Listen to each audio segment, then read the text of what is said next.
Hi,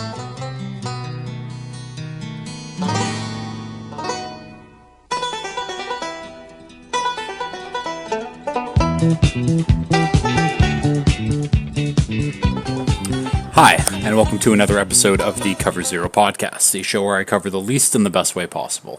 I'm your host, Jason Wells. Today is Wednesday, June 4th. We're less than 100 days now. I don't know what the exact number is, but less than 100 days until kickoff.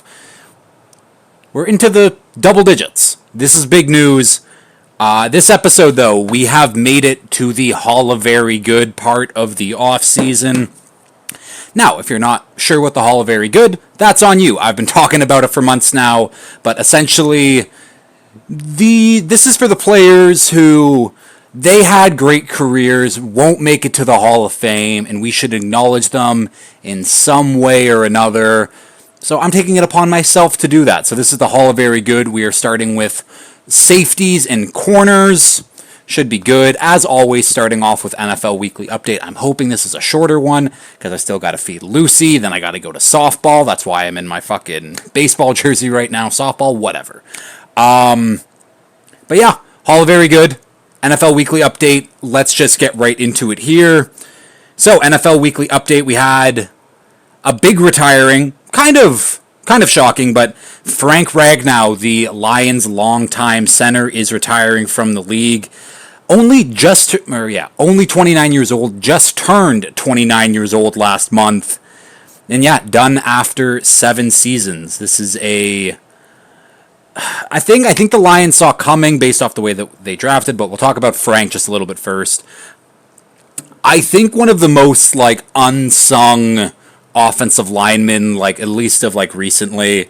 Was arguably one of the best centers in the league over those 7 seasons.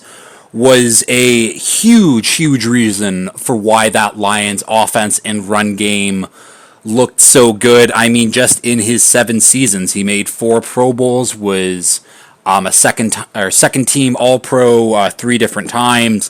Really good center. Will probably be next year on the Hall of Very Good ballot.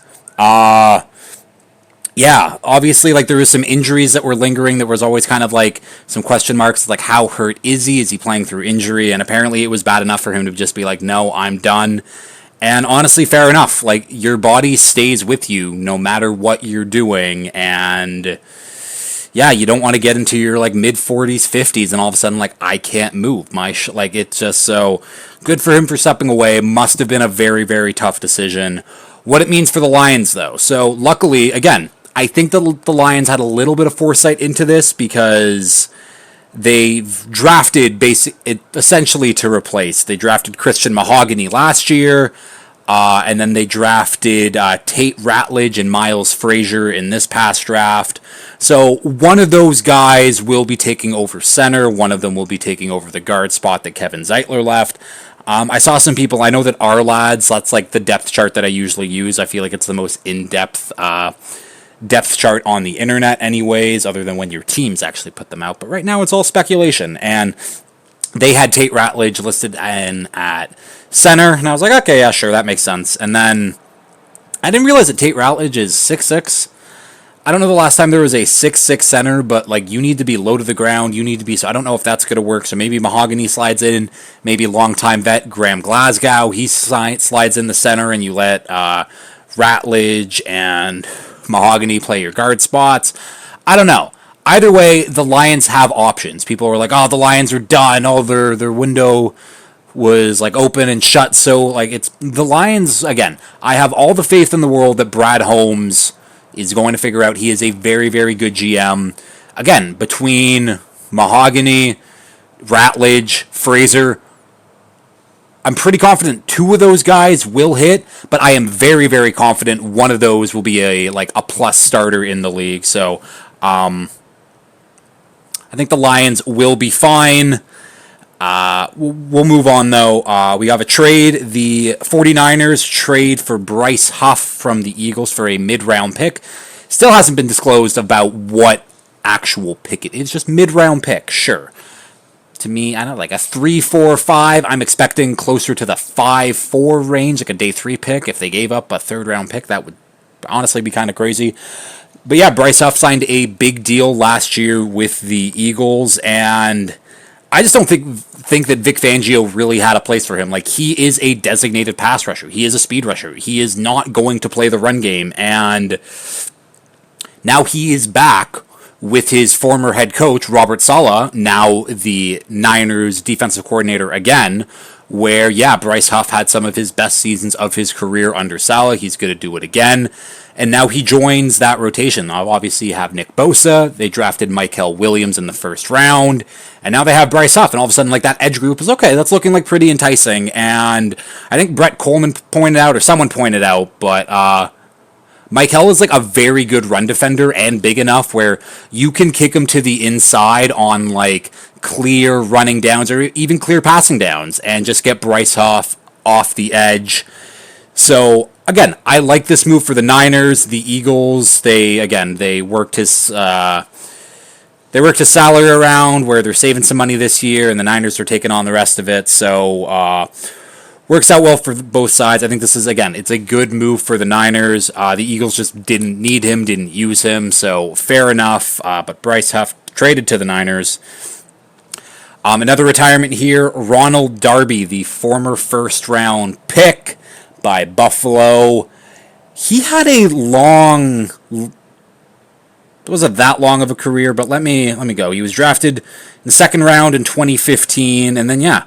So almost an 11-year career. He was got signed by the Texans, and he's just like, you know what, I'm done. So 10-year career for Ronald Darby. He played on Buffalo. He played on the Eagles. He played on Washington. He played for Denver. He played on Baltimore. He played on Jacksonville.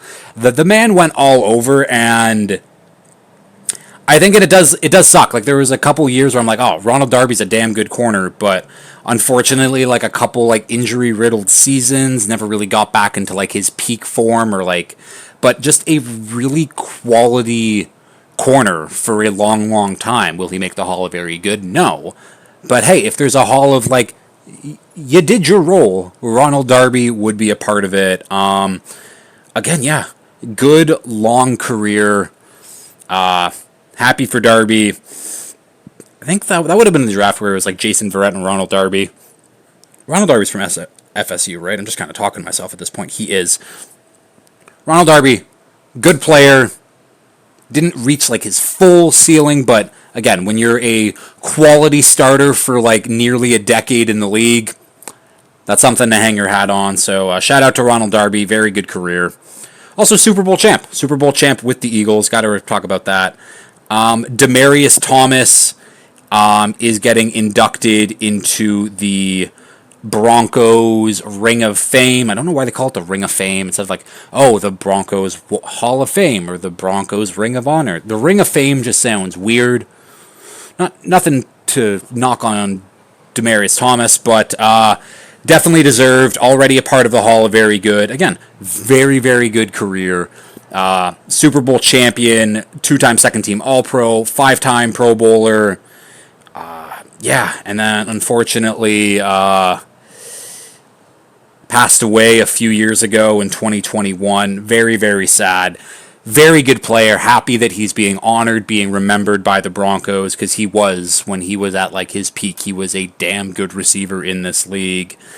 So shout out to Demaryius Thomas. The Niners have signed Thomas Morstead to be their new punter, obviously releasing Mitch Wishnowsky. Thomas Morstead, I think, is going into year 17. That's just, like, insanely impressive. And I know he's a punter and he doesn't take the hits or whatever, but he's a good player. Like, the fact that he's been around for that long, been that good of a punter, year 17. With a 5th-round pick, but he's been a Super Bowl champ, he's been an All-Pro, he's been a Pro Bowler. He's been around the block, good punter. A little bit sad for Mitch Wishnowsky, though. When he got drafted by the Niners, I think it was one of those things where he was drafted, like, again, way too early. I'm in the mindset that you just shouldn't draft punters, and kickers. Just don't draft them. You can pick someone up. There's always someone available.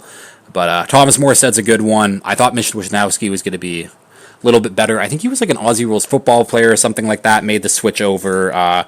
He's a good athlete, but yeah, that's some punter news. Kwesi Adolfo-Mensah gets an extension as the Vikings GM. He's done a very good job of building this roster from where it was a few years ago with Kirk. That defense is built up. That offense is now built up. Now it just all relies on, can J.J. McCarthy be the dude? I think he's done a very good job of just team building, signing free agents. His drafts are still kind of a question mark, but it's looking good. I think that the Vikings are in very good hands with Kevin O'Connell and with Kwesi. So yeah, he gets an extension. And then finally, we got to end it on a sad note here, unfortunately.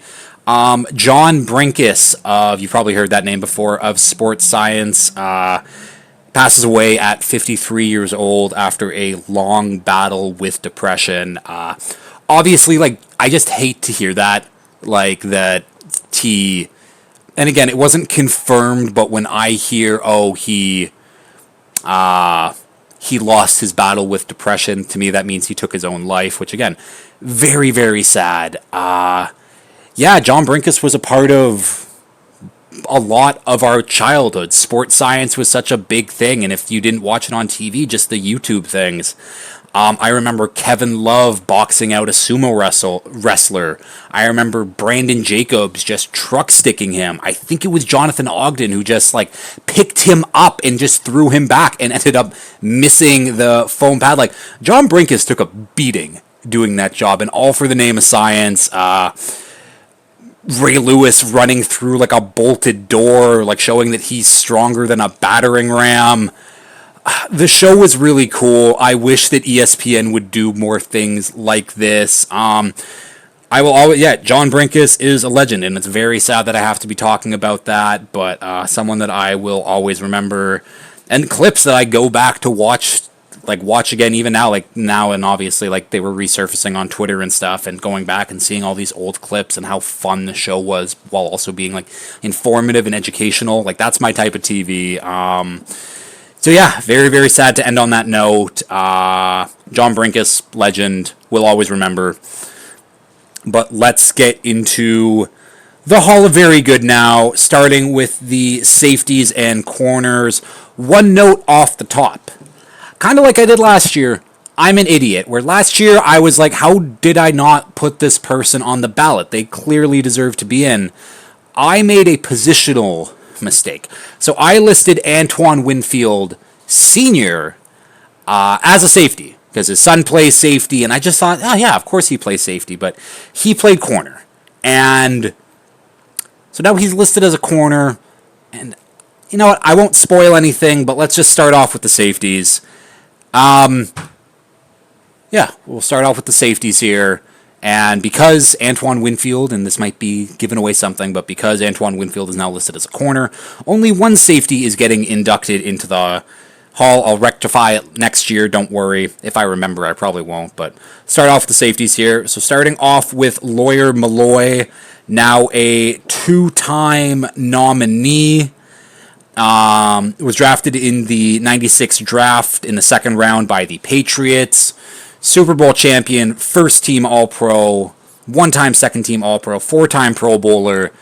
Like, he was good, and then ended up getting cut from the Pats or didn't want to take a pay cut. And unfortunately, it's like what could have turned into a Hall of Fame career with knowing the direction that the Patriots went. It now turned into a Hall of Very Good career, potentially. I mean, he'll get in at some point. Cut from the Pats, went from the Bills to the Falcons, and then ended it with the Seahawks. 15-year career, hard-hitting safety, very, very good player. Obviously, that's why I'm talking about him. But yeah, again, how things might have been different if he would have stuck around on the Patriots, we'll never know. Maybe they don't win those next two Super Bowls. I'm not sure. Either way, next guy up here, Rodney Harrison, first-time nominee. And you're probably like, how wasn't Rodney Harrison nominated before? So this is kind of what I did differently, and I probably should have said this off the top too, but I included a lot more guys who I think are like fringe Hall of Famers, but in the sense that, yeah, these guys are going to have to wait a decade, plus definitely more than that. To get in, while I still think these guys should get acknowledged. So that's Rodney Harrison, because I think he was a finalist for the Hall of Fame a couple years ago. I don't think he made it this past year.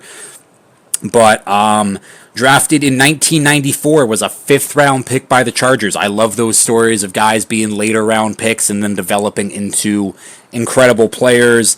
Went to 2 Pro Bowls and was a first team All Pro with the Chargers. Then he just kind of got cut. I tried to find out. I think it was another money thing where they didn't want to pay him. God, and this is the funny thing when I'm looking back at these contracts and like teams are pinching pennies over like 2-3 million over their like Pro Bowl All Pro players. Like, it's hilarious in my opinion. But yeah, then he gets cut and then signs with the Patriots because hey, they didn't want to pay Lawyer Malloy, so it's like, okay, I guess we'll pay Rodney Harrison. And it worked out great for him. Wins 2 Super Bowls with the Patriots, first team All-Pro in 2003, second team All-Pro in 2004. In the Patriots Hall of Fame, it was very, very good, and then all of a sudden the injuries start to pile up, start to hit. Bunch of different injuries too. And then he gets hit with a PED suspension because he tried to take I don't know if he knew it was an illegal substance, but he took an illegal substance regardless to try to help recover from all of these injuries. So that's Rodney Harrison. How long of a career? 15-year career also. But yeah, very good player. Unfortunately, like a lot of these guys, injuries kind of marred the end of their careers where it could have taken them to another level. They kind of plateaued, but again, very good careers regardless. We have TJ Ward, another 2-time nominee. 2010 second round pick by the Browns. Second team All-Pro and Pro Bowl with them as well in 2013. Then he becomes a free agent, signs with Denver, and was a huge piece to that Super Bowl 50 winning team. That defense was just special. And him being the hard-hitting, run-stuffing safety helped them out a lot. Got 2 more Pro Bowl nods with Denver. Unfortunately, again, injury-shortened career, just kind of after Denver, that was it. It was done. Tried to go to Tampa, tried to go to Arizona. Didn't work out. 10-year career, though. TJ Ward, again, for a very short, brief time, was a very, very fun player. Next guy up here, it is Adrian Wilson, 2-time nominee, drafted in the 3rd round of the 2001 draft. Was a first-team All-Pro in 2009, second-team All-Pro in 2006 and 2008, 5-time Pro Bowler in general, and a 13-year career, unfortunately, most of it with the Cardinals. And again, they made a Super Bowl that one year with Kurt Warner. It was a special year, a special run, but we all remember those early 2000s Cardinals teams as being complete dog shit. I won't mince words. They were really, really bad. Adrian Wilson probably did not get the recognition that he deserved, but a very fun player back in the day. Another fun player who was Adrian Wilson's teammate, Antrell Roll, 2-time nominee, drafted with the 8th overall pick in the 2005 draft, made a Pro Bowl with them in 2009, and then he signs with the Patriots, signs a decent deal there, and then this is where he really blossomed. Super Bowl champion, 2-time second-team All-Pro, 2 more Pro Bowls, 11-year career, ended it with the Bears, I believe. Again, another just solid, very good safety. Yes, hi, Lucy. Yes, hi. I know. I got to give you attention. Too. But I also got to keep recording because, again, we know that I'm on a deadline here. Antrell Roll, though, very good player. Would have liked to maybe see him play a little bit more with Adrian Wilson. And actually, I think that the timelines ended up being pretty good. Either way. And then last safety nominated here, we have Roy Williams, another 2-time nominee. Drafted also with the 8th overall pick in the 2002 draft by the Cowboys. First team All-Pro in 2003, 5-time Pro Bowler. And if you remember from when I talked about Roy last year, he is what made the horse collar tackle famous and made it kind of a banned tackle. And if you don't know what a horse collar is, it's, when you grab like inside the pads of the guys, that's a horse collar. Grab them from the back, drag them down. Like, to me, when you can just be defined by a play or a penalty, like, that you're infamous or notorious for, I guess, that's absolutely incredible. So on top of being a really, really good player, the fact that, like, he's known for the horse collar tackle in the NFL, I think that's kind of cool. You can disagree with that. I think it's cool. Asked for a release from the Cowboys, just wasn't gelling with, I think, Coach Wade Phillips at the time and his defensive scheme. Signed 2 more seasons with the Bengals. Didn't really amount to much, and then that was just kind of his career. I thought I had Roy Williams.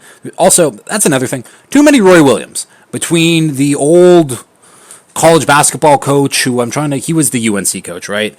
And then there was the Roy Williams receiver. See, that's the one who I just clicked on. There's the Roy Williams, the safety. That's who I want to. How long did he play for? 2002, and he was done in 2010. Yeah, 9-year career. 9-year career for good old Roy Williams. And yeah, because I messed up, it is 1 safety going into the Hall of Very Good, and drum roll, please. I hope that you could hear that. It is Rodney Harrison. I had to kind of make the decision. There was an even vote between the 2 guys, but I'm going to give the nod to Rodney Harrison. I think that he might be a future Hall of Famer at some point, so definitely should be in the Hall of Very Good. Shout out to Rodney Harrison. Now we're on to the corners here, and we'll start off with Brent Grimes, another 2-time nominee. 06 UDFA, signed by the Falcons. Again, took him a while to get going in the league. Ended up getting cut from the Falcons, and then he, in 07, went to NFL Europe, played with the Hamburg Sea Devils, and won a World Bowl championship. Yes, those are all words. I didn't make any of that up. Brent Grimes is a World Bowl champion. Not many people can say that. Went back to the Falcons and then finally broke out in 2009 with 6 interceptions, made his first Pro Bowl in 2010. And then the Falcons kind of screwed him money-wise. So how it worked is they placed a first-round tender on him, which I think he basically had to sign like a qualifying offer, and it was like a 1-year, $2.5 million deal, and it's like, okay, whatever. And then they franchise tagged him the next year, so he got his pay, but still a 1-year deal. And then finally, when he hits free agency, he signs with Miami, signs a 1-year deal with Miami. It's, again, if the Falcons would have, again, signed him to a big contract or just let him walk to sign a big contract, he probably would have made double the money in his career, which is unfortunate. But again, teams are cheap, and teams like to be cheap. And then he signs with Miami, and that's where he'd make 3 more Pro Bowls and another All-Pro team as well.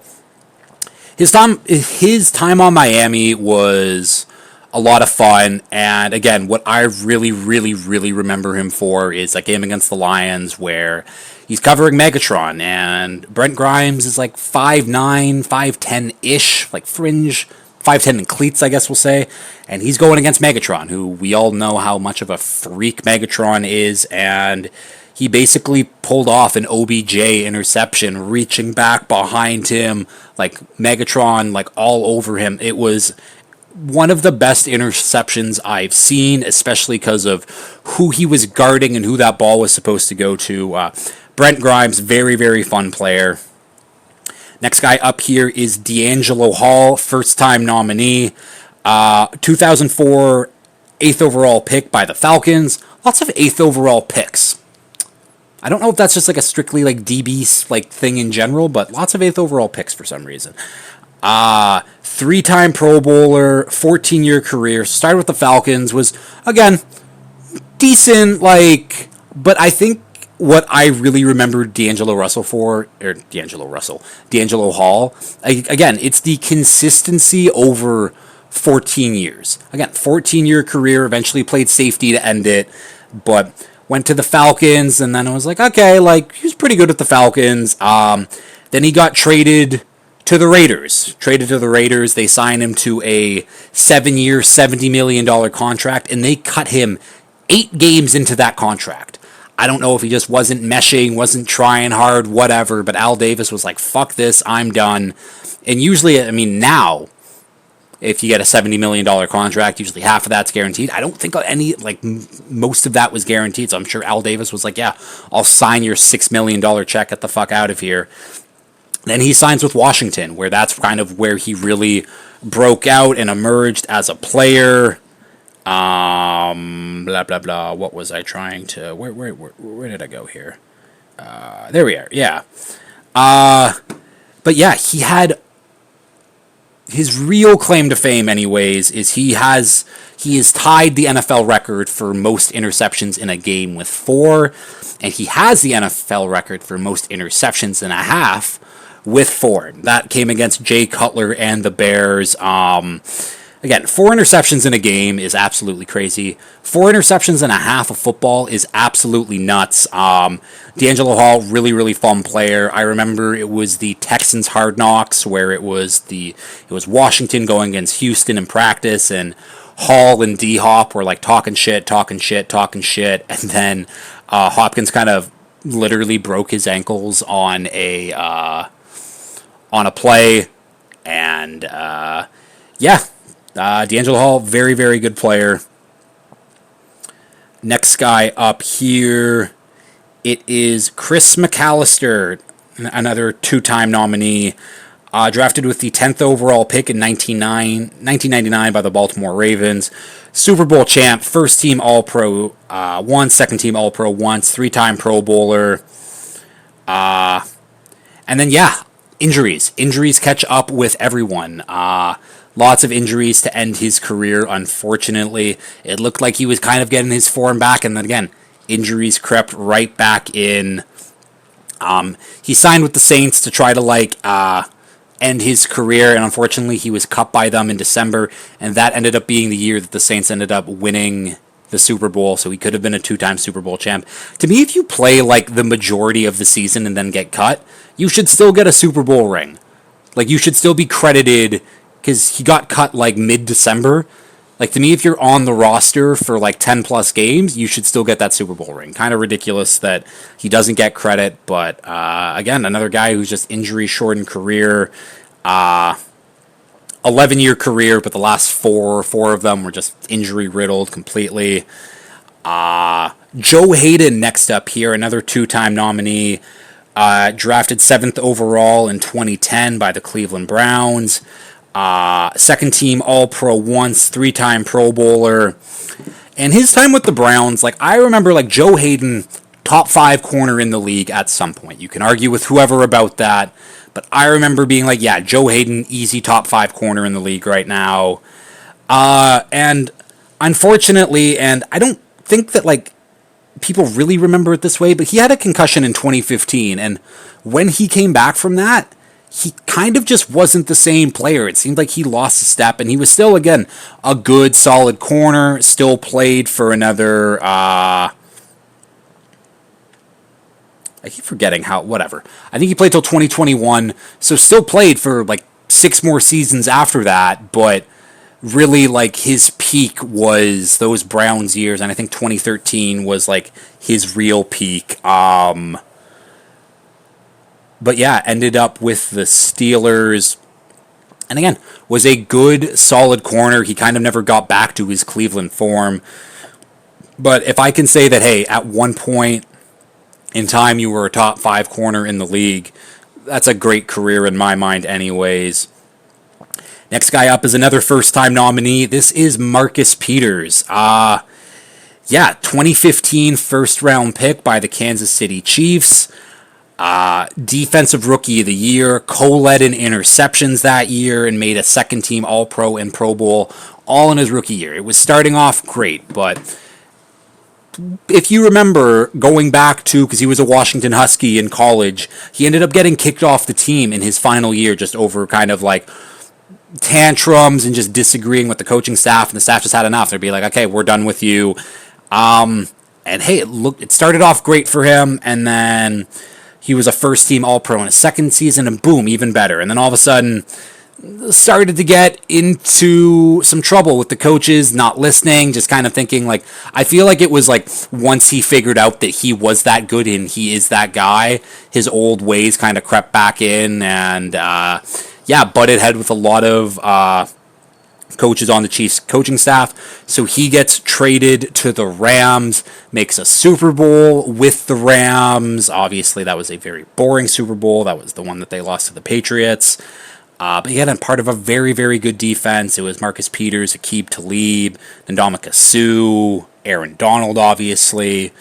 That was a fun Rams defense that I don't think gets enough credit. And then, traded from the Rams to the Ravens. Again, started to get his form back because he was probably like, shit, like I've been traded twice now and I've got this bad reputation. So made a second-team All-Pro and another Pro Bowl. And then, again, injuries, whatever, gets cut, signs a one-year deal with the Raiders, and then that was it. Again, I can definitely think that he did not get along well with Josh McDaniels, because who didn't? But he got cut kind of midway through that season. That was 2023. Hasn't officially announced his retirement, but didn't play last year. Doesn't look like he's going to play this year. I'm sure that kind of like, even if he can still play like some decent football left, I don't think like the juice is worth the squeeze. That's a good expression. But Marcus Peters, in his payday, very good corner. Next guy up here, it is Antoine Winfield, the corner, the dad. 1999 first round pick by the Buffalo Bills.